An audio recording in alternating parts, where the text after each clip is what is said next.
President Granger congratulates new Trinidad and Tobago Prime Minister and looks forward to continued good relations with that country. Georgetown to be the greenest city in the Caribbean, and the President believes that Guyana cannot progress without a professional public service. Those topics and more on The Public Interest. Hello again, Guyana, and welcome to The Public Interest. I am Malika Ramsey. Thank you very much for joining us again this week. As always, it is my pleasure to introduce to you the President of the Cooperative Republic of Guyana, His Excellency Brigadier David Granger. Welcome, sir. Thank you, Malika. All right, great to have you as always. And of course, joining us today on the panel are two journalists from the mainstream media. I begin by introducing Ms.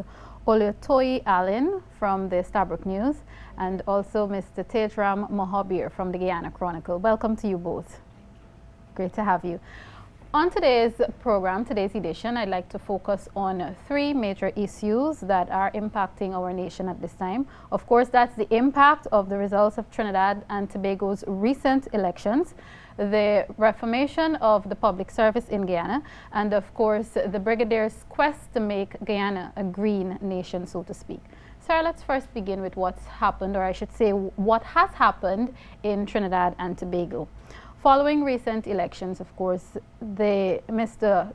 Keith Rowley, actually Dr. Keith Rowley is now the new Prime Minister of that Twin Island Republic.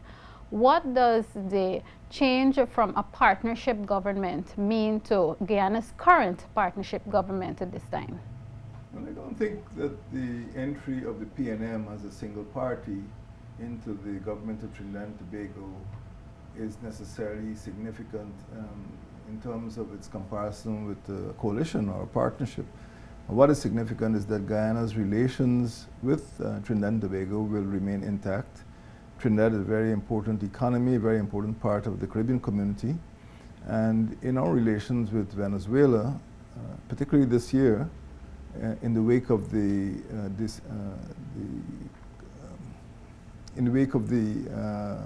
decree issued by President Maduro, Trinidad was very strong in support of Guyana, and I'm confident that Dr. Rowley will maintain this position. Trinidad has traditionally been very strong in support of Guyana's territorial integrity. From the time of Dr. Eric Williams, we have been able to rely on Trinidad and Tobago. So the significance is that Trinidad and Tobago will remain a staunch partner within the Caribbean community. All right. So let's now move to your quest to reform Guyana's public service. What are some of the main initiatives that would have to be taken to ensure that this is done? Well, within the first week of entering office, I announced that I was interested in a strong professional public service. And part of that professionalism will come from training. So we intend to establish a public service training college so that all new entrants into the public service would receive training before they take up their appointments. So that is the basis of the first initiative. At the higher levels, of course, we want to see more career public servants so that when new ministers or political appointees enter their jobs, at whatever level, there will be a cadre of trained public servants who could advise and guide and do research and provide information for them. So we expect that in the fullness of time, certainly during the course of the next 5 years, there will be a stronger and more professional public service than we have at present.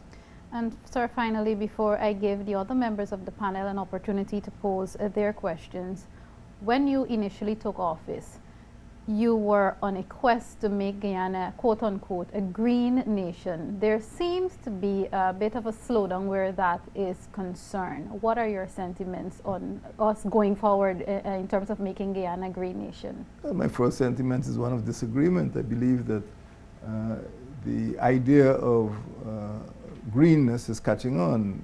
I see the Mayor and City Council in Georgetown have announced that Georgetown is to become the cleanest and greenest city in the Caribbean.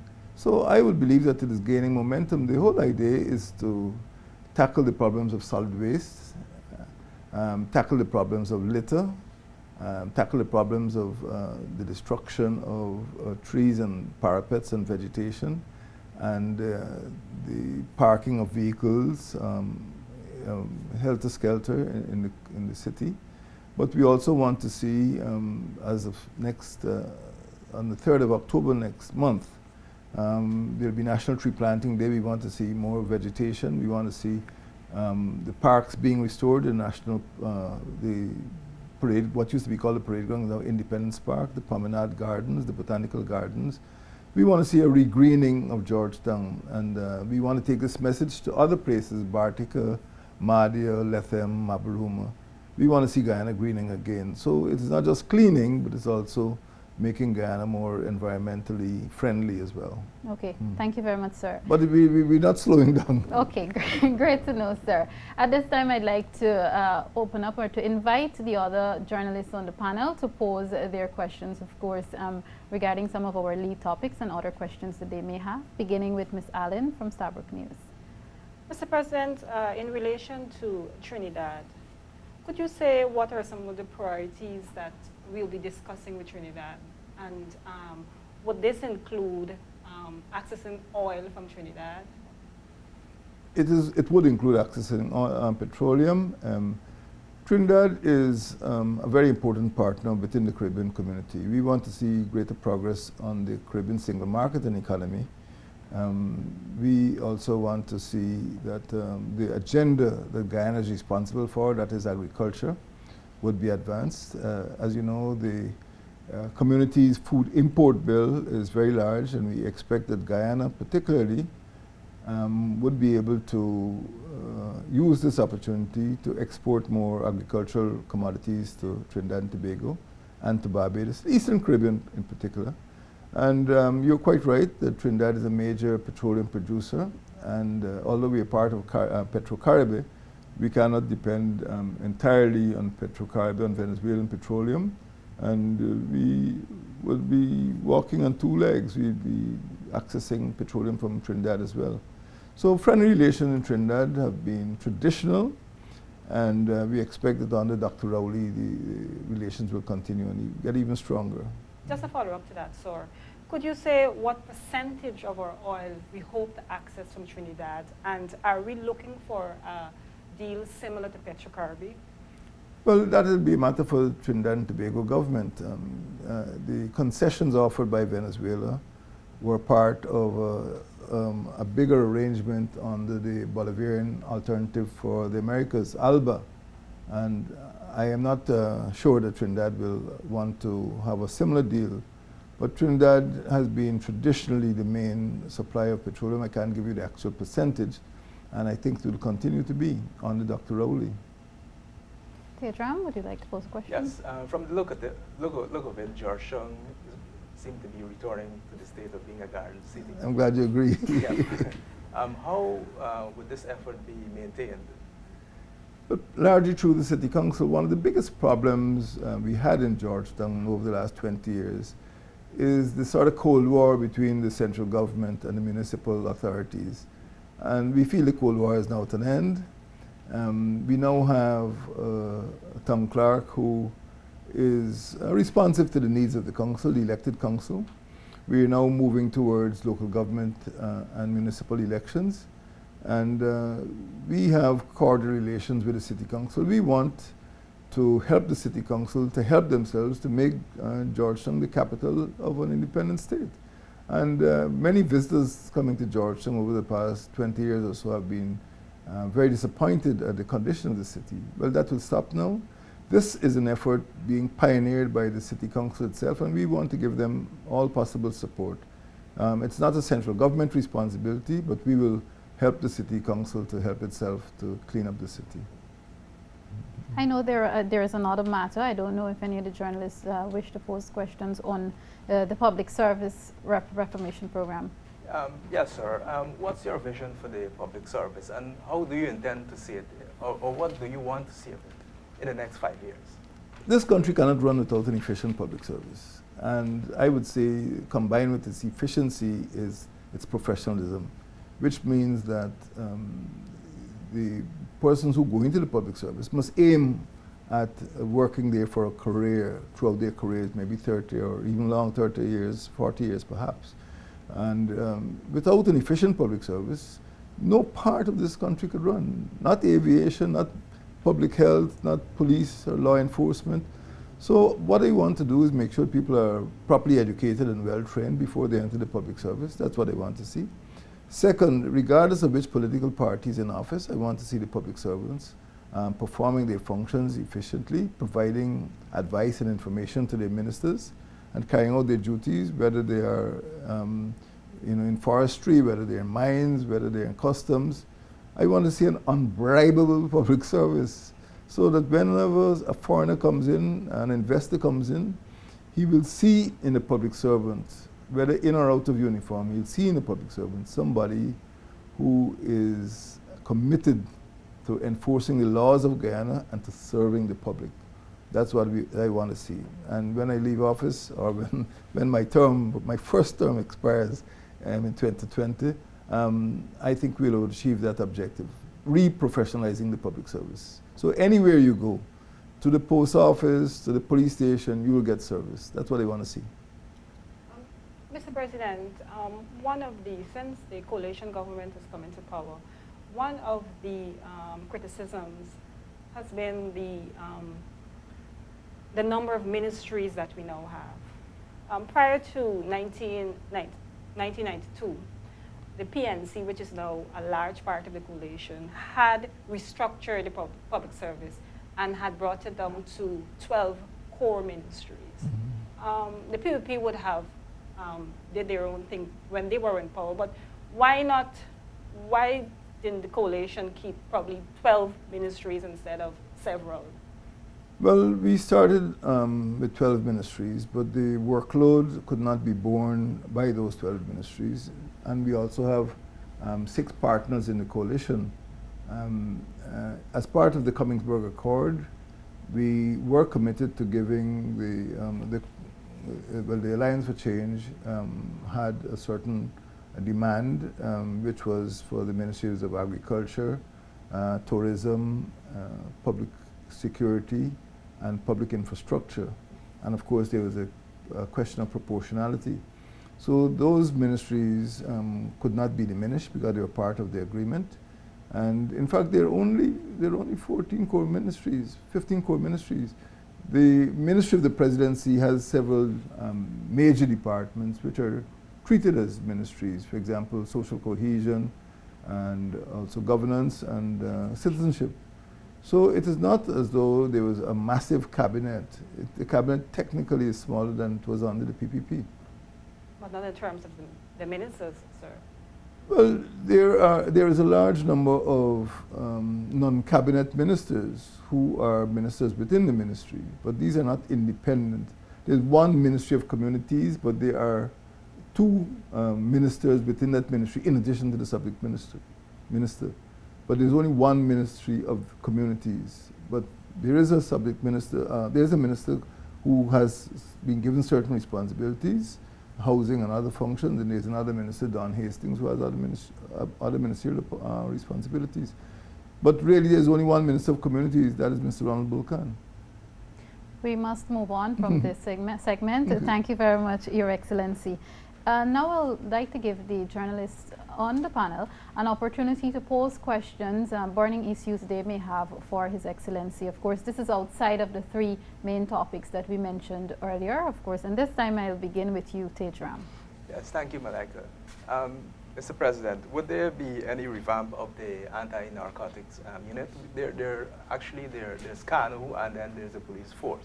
There are 2 units practically doing the same thing. Well, they're not doing the same thing, but I prefer a single strong unit. I agree with you that the duties of the police anti-narcotics unit and the customs anti-narcotics unit should be merged. Right now, the police anti-narcotics unit is the smaller of the 2, and it seems to focus largely on mobile operations and eradication operations, particularly against marijuana. But there's an overlapping function. KANU has the greater or the wider national responsibility, and that focuses largely at the airport and the other ports of entry. The duties still have to be harmonized, but KANU is itself a misnomer, the name Kano, because it is not administered by the customs. It is actually administered by the Ministry of Public Security at present. So the two functions have to be harmonized. We don't need two, we need one strong unit. And that unit is going to be the Customs Anti-Narcotics Unit. Yeah, just a follow-up. Would there be a change in the head of Kano? I cannot tell you that. We're not anticipating a change in the head of Kano at this point. All right. Ms. Allen? But does that mean, sir, in relation to the same question, that the police will no longer be involved in narcotics? The police have to be involved because they have to do investigations, they have to do laboratory work, forensic work as well, determining whether the commodities which have actually been seized or discovered are illegal narcotics. So I'm not eradicating that, but what I'm saying is the enforcement aspect, the patrols, the vehicles, the aircraft, will probably fall within one unit rather than, as you say, shared between two units. And that unit will be Kano? Well, however it's designated, there'll be a single anti-narcotics unit. Whether it's called Kano or not, I can't say at this point in time. It is something to be determined by cabinet. Okay. You're now free to move on to another question. Yes. On another issue, sir, last weekend, Prime Minister Nagamutu had publicly proposed to the PPPC, a national unity government, or having talks with them. What is your concept of this? Well, it is a commitment that the coalition made in its manifesto during the campaign. And speaking for a partnership for national unity, that's why we call ourselves APNU, because we are committed to inclusionary democracy, which, as you know, is part of the national constitution.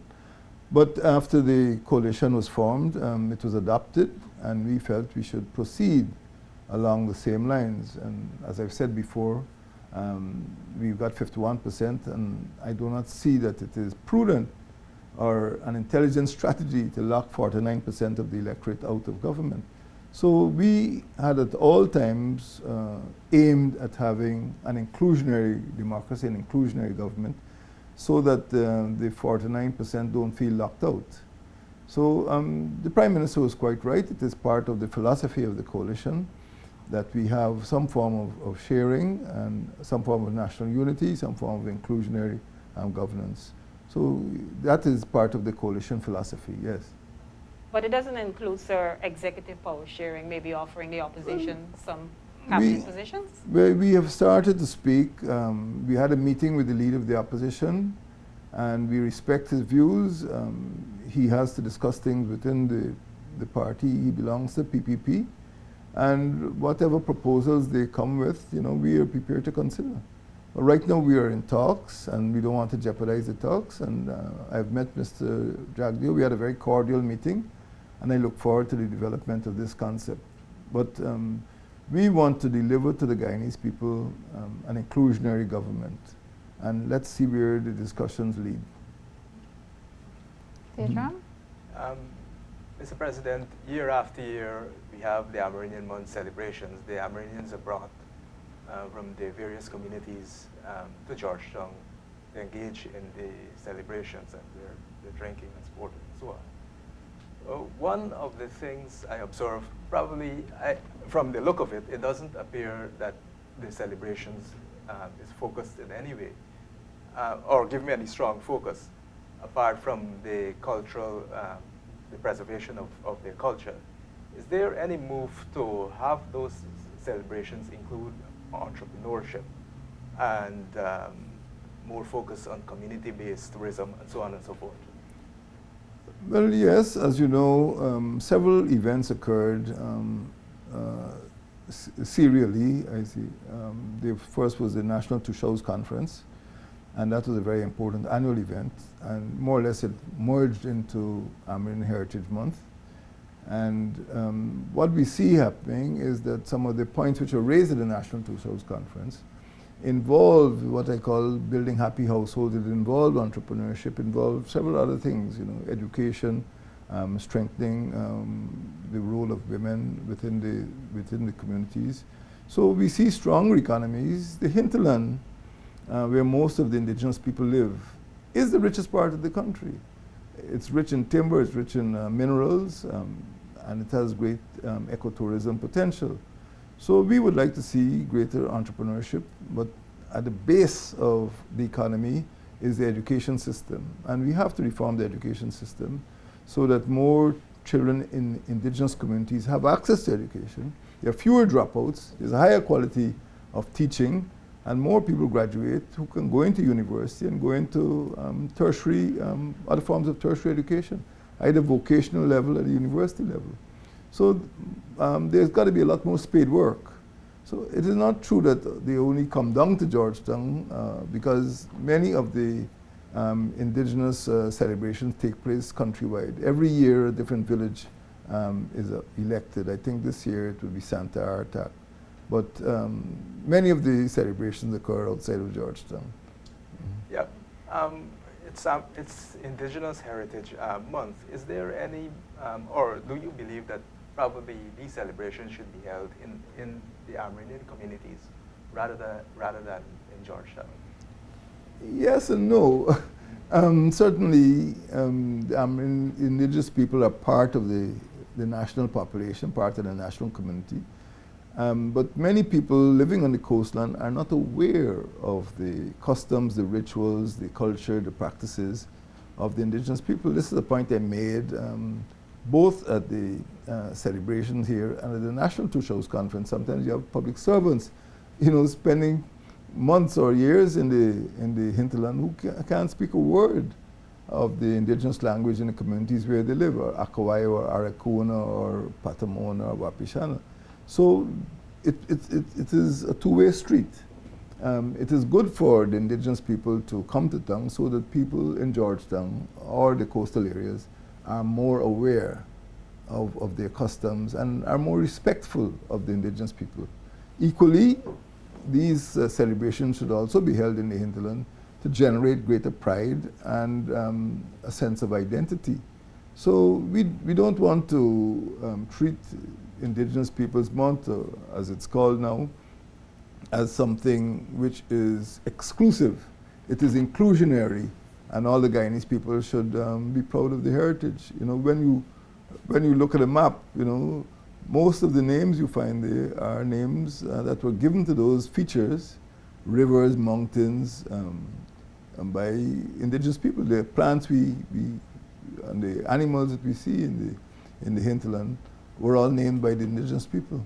So we are all Guyanese, and the celebration of Indigenous Peoples Month is a very important part of our national culture.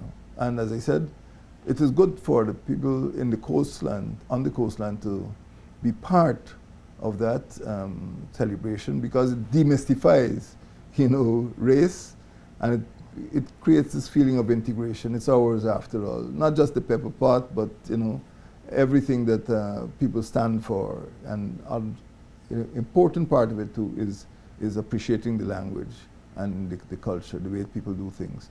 And that is why I also insisted that it should permeate the education system. So some of the education, some of the instruction should also be in a language that they use at home.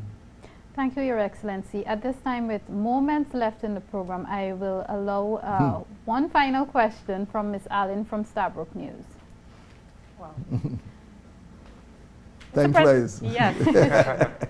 Very much so, sir.